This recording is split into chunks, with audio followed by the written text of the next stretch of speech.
Is there a message of necessity at the desk? There is a message of necessity at the desk. Move to accept the message of necessity. The message is accepted.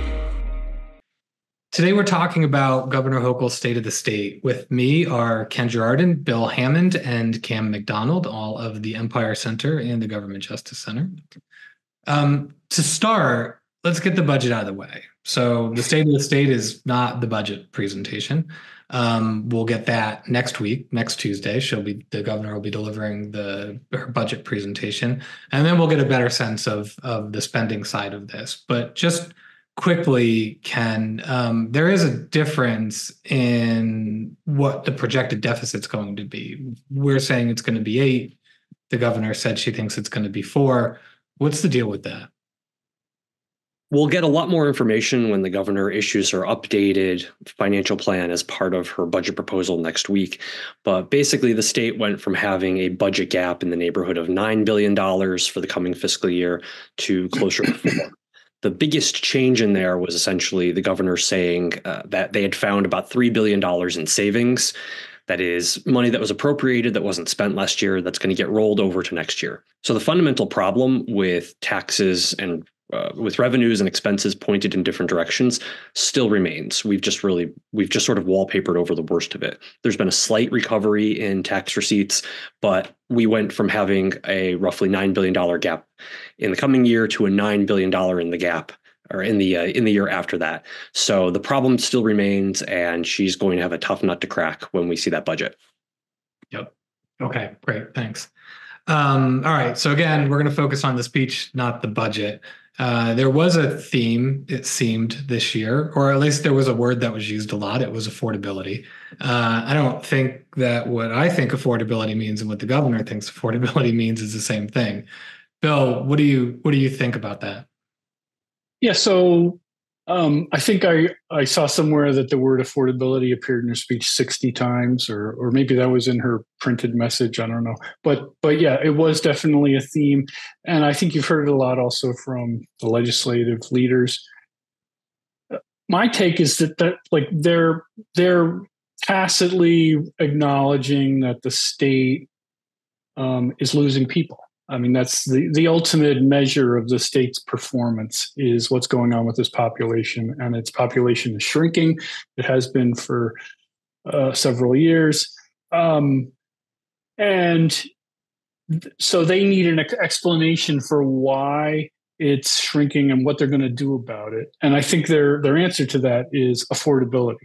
So, and I think they're putting their finger on a legitimate issue. The cost of living in New York is high.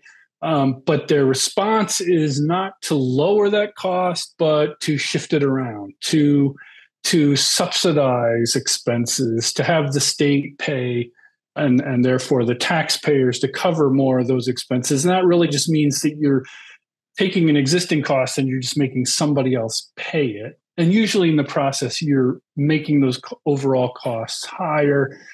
And so I just don't think that's the correct way to approach this, because it's just shifting the problem around and aggravating it rather than really addressing the drivers of costs. And one of the big drivers of costs is state government in the way it designs its tax policy and its regulatory policy. Yeah, just to follow up on what Bill was saying with respect to seeing more cost shifting than actual cost reduction. That was a theme a sub-theme that came up in the governor's talk about housing, where she's still really focused on having affordable or subsidized housing as opposed to just essentially getting state government and local government out of the way to allow more organic housing development. And it wasn't mentioned much, but it's been a major theme in the governor's discussion of energy policy, where there's this talk about, for certain household incomes, capping their energy bills at 6% of their income and essentially shifting those costs to everyone else. And there can be a lot of really bad knock-on effects when you start doing that, specifically because people no longer have an incentive to conserve when you start capping their costs, and that creates an even bigger shift to everyone else and to businesses. So the cost shifting really needs to be isolated here and called out and avoided, because that's what's brought us to where we are with a lot of these problems. So if the theme of the governor's State of the State was affordability, the theme of this talk seems to be about shifting costs, I guess. Cam, let's take a little detour. Cam, you wrote last week about a blog post titled State of the State of the State. The state of the state is different than it was in the past. And so how did you see that sort of comparatively this year?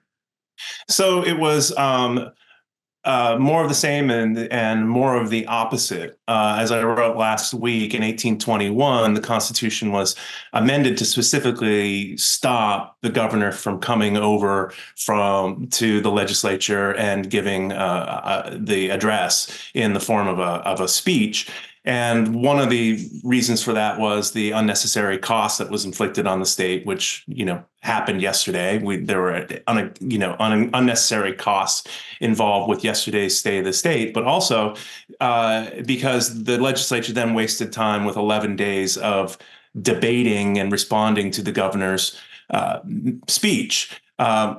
The opposite, the inverse is true now, where it's more of a pep rally and campaign event, starting with lots of applause for the elected officials, applause for applause lines, and kicking off with what is essentially a campaign commercial.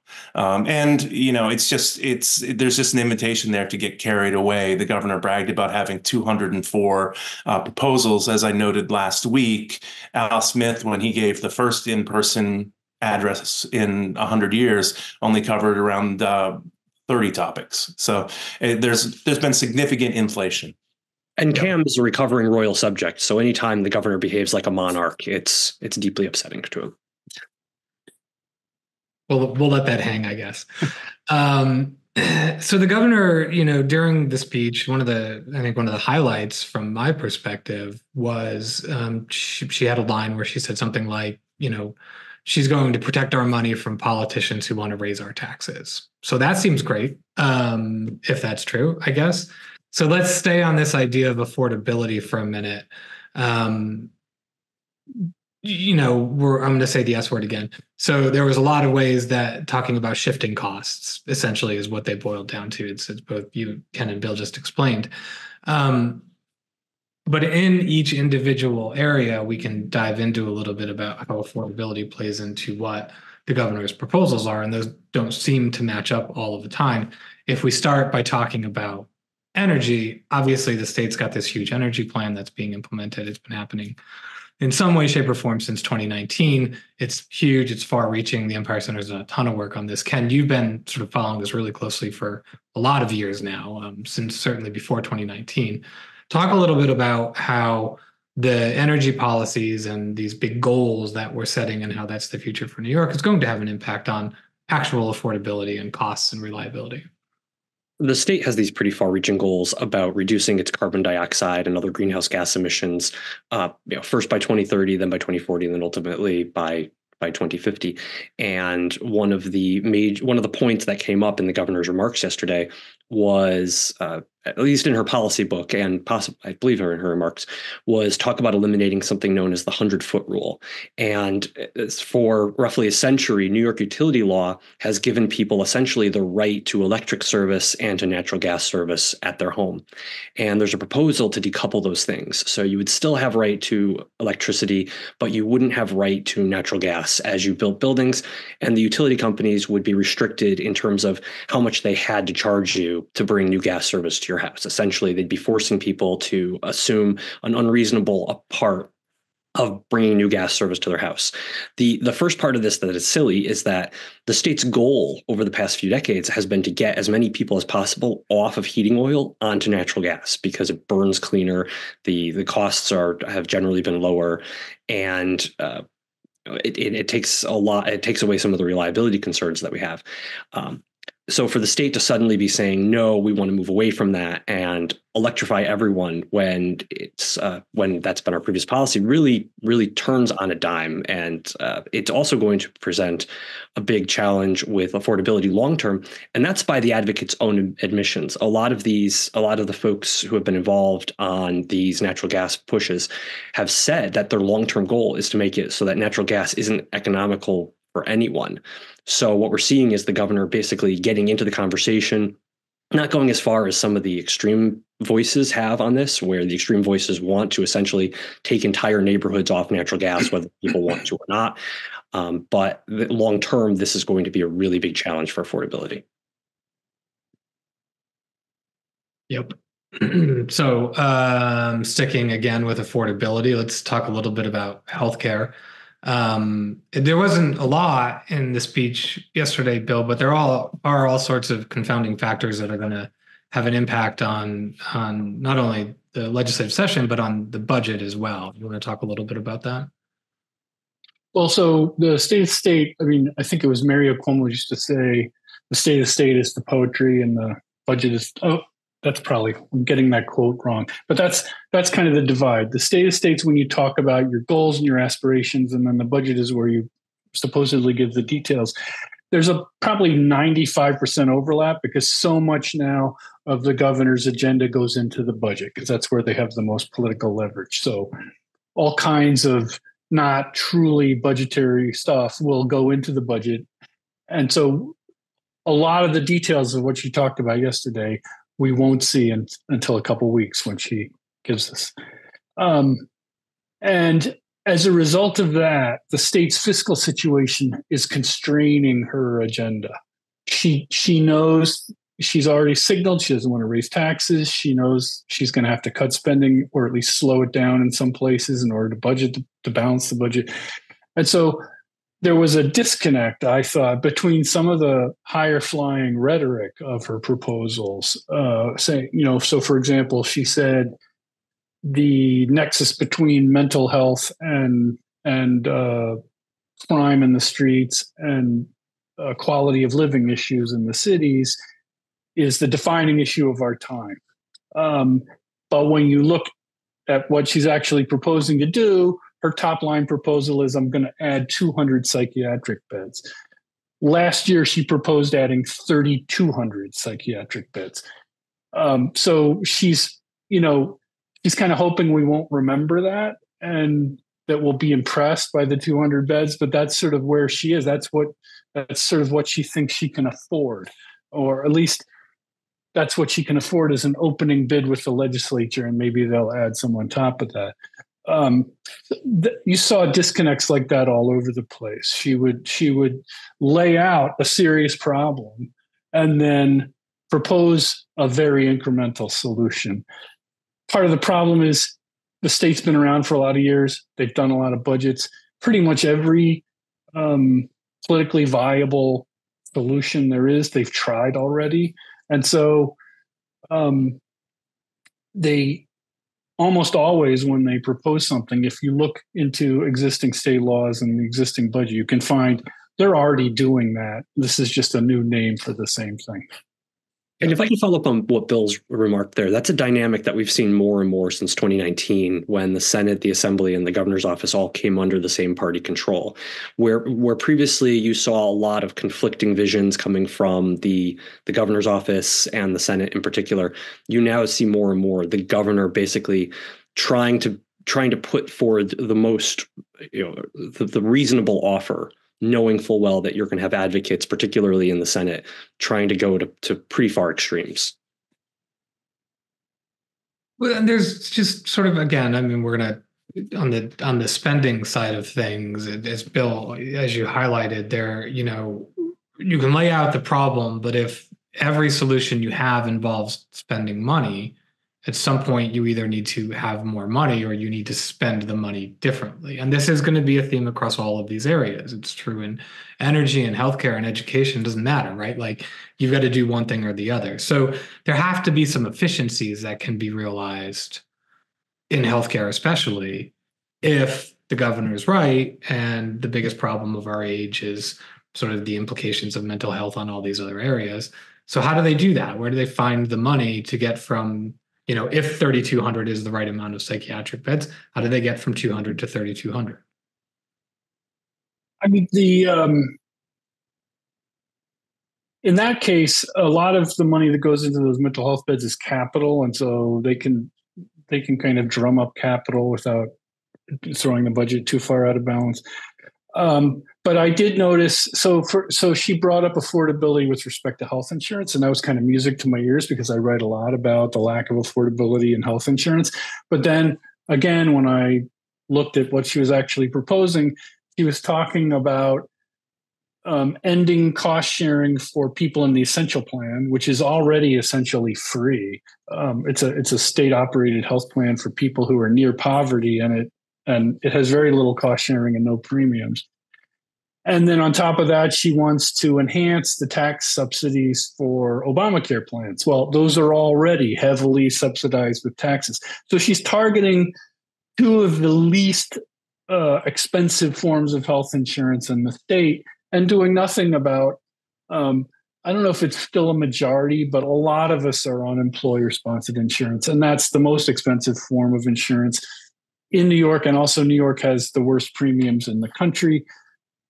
There are things that she could do. She could rearrange the regulations around health plans so that you're not requiring them to cover every last dollar of certain procedures. But of course, in her speech, she rolled out yet another mandate on insurance. In this case, it's about no cost sharing for insulin. That's going to add to the cost of health insurance for the plans that are affected by that policy. So that's that's a kind of example of the affordability thing. It's more affordable for the people who use insulin. It's a lot of people, but it's a minority of the overall population. But insurance becomes less affordable for everybody else in that policy situation. Yep. All right, Cam, putting on your lawyer hat, because you are one among many other great things. There's a proposal in the state of the state to increase the number of state Supreme Court judges. What does that mean?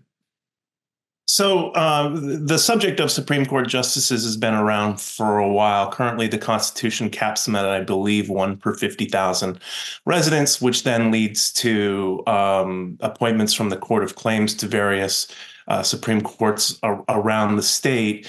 But removing the cap on Supreme Court justices has been a component of reform efforts since a commission was commissioned by Chief Judge Kaye back in 2006. And what's been kicking around for a lot of years is simplifying our court system down to just a few tiers from, I think there's 11 different types of courts in the state. And so what the governor's proposal is just one part of what's been a proposal that's been on the floor, that's been written up into a potential resolution to amend the Constitution. And she's looking then to amend the Constitution, but kind of just in part, and not really addressing an issue that her predecessor had embraced and maybe had a bit of momentum before the COVID-19 pandemic, that Judge DeFiore tried to resurrect in 2022 before she left. And so, it's kind of, if they're going to go through the effort of passing concurrent resolutions and putting a question before the New Yorkers on reforms to the court, they ought to go all the way with all the work that's been done for almost 20 years on figuring this out. And I'd add that there's pretty broad consensus for it. There's only a handful of maybe legacy judges, some union interests, and others that are putting up a weak opposition to some form of reform. All right. On another topic, we talked about healthcare. Let's talk about the other big nut in the state budget is education. The governor has a proposal to, push schools to get back to using phonics. The easiest way to explain this is phonics is sounding out words, and the hip way to do it until now, since phonics, I guess, is to look at sort of, it's called a whole language approach, but being able to recognize words rather than sound them out. And so this is a good shift, I think, from my perspective and our perspective, is to get back to phonics. Reading levels aren't great. This would be a good thing. So that's nice. It's good that she's doing that. Besides phonics, education didn't really come up, right? And so there's the difference between policy and spending on education is a big push on in the education world has been, at least in New York, has been on fully funding the formula and making sure schools are getting more money. And that's kind of been happening over the course of, I don't know, forever, I guess. And so there isn't really a question about whether or not schools are getting enough money from most reasonable people. They're getting lots of money. In New York, we spend more on a per pupil basis than every other state, with twice the national average. It's, they're seemingly there's plenty of money to go around, but the results aren't that good. It struck me odd that there wasn't more in the state of the state on education than this on anything substantive anyways. What do we make of that? I think it really speaks to the extent to which the legislature was showing love with money towards schools over the past 13 years, where instead of improving accountability standards, instead of improving the state approach to assessments, instead of doing anything really meaningful, by and large, the only knob that the legislature and the governor together were willing to turn was to increase the spending. During Governor Cuomo's first few years, there was a push to improve teacher accountability, changing the way teachers got tenure. There were some changes to state assessments. Ultimately, the problem here, just going back to what the governor's doing on phonics, the problem is that the State Board of Regents is not accountable to the governor. So the governor ultimately doesn't bear any responsibility for how schools perform. And New York is an outlier here. New York and South Carolina are the only two states that let the legislature pick who's in charge of the state education department. So if you're looking at those costs, those costs aren't a problem. They're a lagging indicator. The real problem in New York is the accountability structure. So I'd add that I think the switch to phonics, or the push for phonics, is a welcome admission that even though they're spending as much as they can possibly spend under the formula, that their techniques aren't working. And so maybe there's an opening here for further opportunities to explore other methods of delivering education and through school choice and different formats of education other than what's been happening in the past and leading to admitted failure. So you suggest the checkbook isn't the only way to increase results in education? And that's a radical idea. So there were, as Cam mentioned earlier, there were, dozens and dozens of policy proposals in this thing. We obviously haven't talked about them all. There are a couple that don't get as much attention that maybe should. Ken, you've done a lot of work on the state workforce that came up yesterday. What are your observations there? The governor is still putting a big priority on hiring. There are some state agencies that are below where they would like to be in terms of the mission that they have right now. The state workforce as a whole is probably bigger than it needs to be.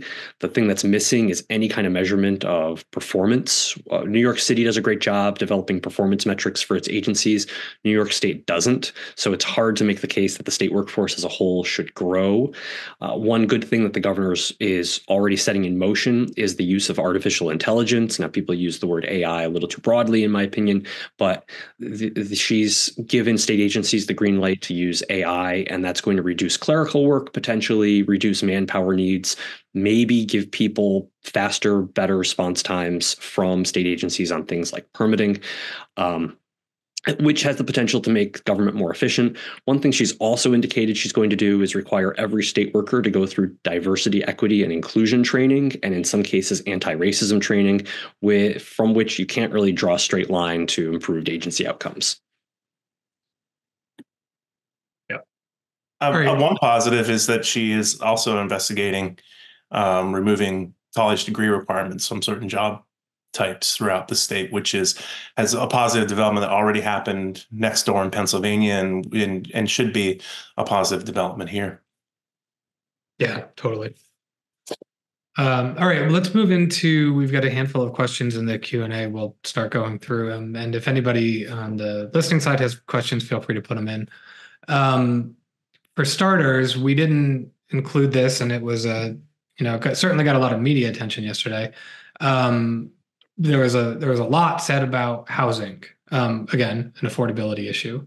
So the governor's proposal was similar, watered down from what it was last year. What's the implication of that?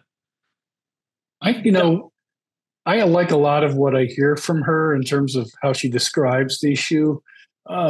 She gave a big speech. It was actually more than a year ago now, where she said, "Look, the problem is not that we're not spending enough. We already spend more than any other state. The problem is that we're not regulating enough. We already regulate more than any other state.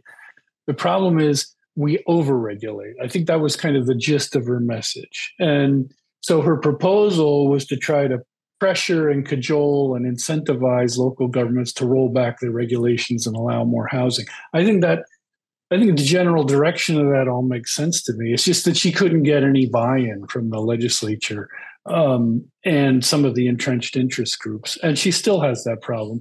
And she did a bunch of executive order type stuff, which I think probably pushed the limits of her authority. She's coming back now, recognizing the political obstacles she's facing, and she's going to, in order to make it more palatable, she's going to have to throw some money at it and talk about affordable housing as opposed to just any housing. It's a really intractable situation, and she's not a particularly powerful governor, at least in terms of her political capital. And so I'm not all that sanguine about her getting it done. Yeah. Ken, going back to the state workforce, as much as there was to sort of on the recruitment side, there were also some proposals in there that would increase things that they need to do. One of them being prenatal paid leave. There were several of those. What kind of costs are we talking about associated with programs like that, whether it's realized or assumed? That's a really good question. You're talking about a pretty narrow part of the population. I think the most troublesome part of the proposal, and again, this is without the governor having presented any kind of cost benefit analysis to go with it, is the scheduling piece of stuff. If you basically give people the right to time off as of right, you present some problems in certain industries with scheduling. And I'd say at the top line, my bigger concern would be the signaling effect that you're having to the private sector. And that is the case with almost all these things, where it could be a mandate that maybe has an aggregate cost of $2 million a year or $5 million a year directly, and then some secondary costs from the resultant overtime or the problems that you have running into other state rules. I mean, let's not forget how complicated it is to pay people in New York. There are people who have gotten in trouble in New York for not giving their employees checks once a week as opposed to biweekly. That's the intensity of New York's labor regulations. So the biggest worry I have whenever I see anything like this proposed is that people at home or in small businesses are saying, what's next? And they know personally that there are things where if that is the thing that's what's next, either it threatens or kills their business model. Right. Yeah, and these things are cumulative, right? That what's next, that falling off the cliff of it just becomes a lot of things that you have to deal with, which sort of seems to contradict this idea of on the regulatory process that Bill was just talking about of reducing these sorts of things. This is adding them on. And if I follow up on the prenatal leave concept, like the idea is good. Giving your employees time off to get to prenatal appointments is good. It will make your employees more loyal. It's a nice thing. It's also just the regulations are more a gift to trial lawyers than they are a benefit to pregnant women. That is to say, they are something that trial lawyers are going to instantly be searching for opportunities to sue around. And that is kind of the subtext of almost everything we hear that is ostensibly pro-worker. In reality, it's try to create a new cause of action. Right. And there might be ways to create more flexibility in PTO and time off policies rather than mandating certain types of things, right? If you had more flexibility in ways to use it, but that's a whole different webinar, I guess. There's something really important we hadn't gotten to. We were sort of joking in the office, or maybe we were more dumbfounded when the governor was releasing her priorities for the state of the state last week. The third one was about increasing access to swimming. And the underlying idea that people need to learn how to swim or they drown, which is true. But to assume that is the third biggest problem facing the state of New York, especially considering all the things that we've just talked about, was sort of mind-blowing to me anyways. And then she sort of doubled down yesterday. Cam, there was a provision you pointed out to us that apparently there's a sunscreen problem in the state. Yeah, apparently we do have a sunscreen that, while most people recognize its importance, access to sunscreen isn't always equal. So I did not know that there were sunscreen deserts, but if you think it through, there's an excellent chance that there are people who live in neighborhoods where every shelf on their pharmacy is locked up. It's a huge bother to get a surly clerk to come and open up that shelf for you. And it might just be one of those marginal purchases you just don't necessarily make because shoplifting in your neighborhood has caused your store to lock almost everything up. So it kind of all does come around sort of full circle to an issue that she did address, but sort of incompletely around the issue of retail theft with task force and state police task force and all kinds of efforts, when it would really seem that the best way to address shoplifting is to actually arrest and prosecute the people who are doing the shoplifting. One thing about the pool proposal that didn't make much of a splash, thank you, is the fact that, and this is something that Bill was touching on with respect to the psychiatric beds, this is borrowed money. So it's not irresponsible spending, it's irresponsible borrowing. And the state really has to keep an eye on the dashboard to see where we are with respect to our statutory limit on debt, because it's not like we built an extra 3 throughways or 2 new Erie canals. We've been doing a lot on these sort of gimmicky things like a $16 million pool in the East River and putting them on the credit card. Yep. Well, and you can open as many pools as you want, but if you don't have enough lifeguards, you're not going to be able to run them. I mean, that's been a chronic problem in New York City. They have a bunch of pools and they have to constrain their hours because they can't find enough lifeguards. And that might have to do with the elaborate training requirements, possibly excessive training requirements. And also, I believe there's some issues with the union for lifeguards, like, making it difficult for new people to get in. And so, but that whole thing with sunscreen, it gave me a flashback to the governor's thing with hand sanitizer, where, we needed hand sanitizer. So we had the prisons bottle up a whole bunch of it and spread it around the state. So maybe that's what we can do with sunscreen. But do you think it'll end the same way, where there's like millions of gallons of sanitizer sitting on a runway? Yeah, and it'll smell really bad. Nobody will want to use it. All right. So we're coming to the end of our time. I'll give you guys each a second to have a final thought, and then we'll let everybody get on their way. Ken, you want to go? All eyes on the budget to see how much this stuff is going to cost and how the governor is going to tackle the gap between revenues and expenses. Bill? I mean, I was surprised about something she didn't even bring up, which is the coronavirus pandemic. It was the worst natural disaster hit our state probably in our lifetimes, in a century or so. And she had a section in there called Ending Preventable Pandemics. And I got all excited. And then I saw, no, that's about HIV and hepatitis C, epidemics that are already pretty well controlled with medication. I'm not against doing more on that. I just feel like we need a better defenses against novel viruses. Cam?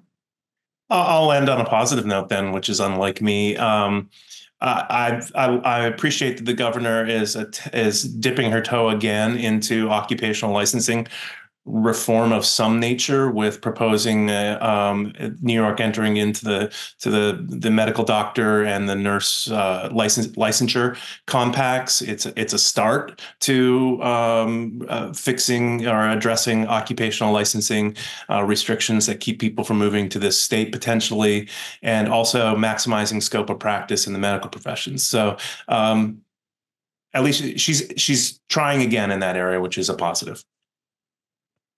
Good. Well, let's leave it on a positive then. All right, gentlemen, thank you very much. Thank you to everybody who signed on to listen, and we'll talk to you all soon. For more news and analysis, visit our website and sign up for email updates at empirecenter.org. Follow us on Twitter, Facebook, and LinkedIn at Empire Center.